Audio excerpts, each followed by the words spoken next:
Ang susunod na programa ay rated PG. Ito ay nangangailangan ng patnubay at gabay ng magulang para sa mga batang manunood. Bilang na ang oras ni Patricia dahil pabubuksan muli ni Lilet at Eira ang kasong pagpatay sa pinakamamahal nilang ina at sikat na abogado na si Attorney Meredith. Kaya kailangan kumuha ni Patricia ng sikat ring abogado na maglilinis ng pangalan niya at pumayag si Attorney Zamora, isa rin sa pinakamagaling na abogado sa bansa.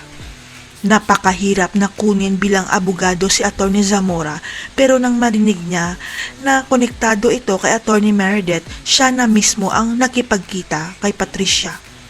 Magsasanib pwersa naman si Lilet at Eira para managot ang totoong pumatay sa nanay nila at gagawin lahat ng magkapatid para mabigyan ng hustisya si Attorney Meredith.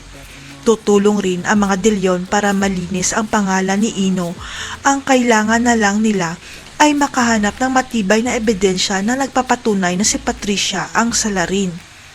Habang si Renan tuwang-tuwa sa loob ng kulungan dahil nagkakagulo silang lahat dahil sa pasabog niya dahil hindi siya papayag na hindi makaganti kay Patricia. Ang hindi alam ni Patricia, imbis na malinis ang pangalan niya dahil kay Attorney Zamora, mas lalo pa siyang ibabagsak dahil konektado pala si Attorney Zamora kay Attorney Meredith. Ang hindi alam ng lahat, magkapatid pala si Attorney Zamora at Attorney Meredith. Kaya naging interesado si Attorney Zamora sa kaso dahil bibigyan niya ng hustisya ang ate niya. Walang kamalay-malay si Patricia na pagtutulungan pala siya ng lahat para mabulok siya sa kulungan para hindi na siya makapagasik pa ng lagim sa ibang tao, lalong-lalo na kay Lilet. Pero magugulanta ang lahat, lalo na si Patricia, na ang kasama ni Attorney Zamora ang kapatid niyang si Attorney Meredith sa pagharap sa korte dahil nakaligtas pala siya. Mawakasan kaya ni Patricia ang bunga niya dahil guilty ang hatol sa kanya.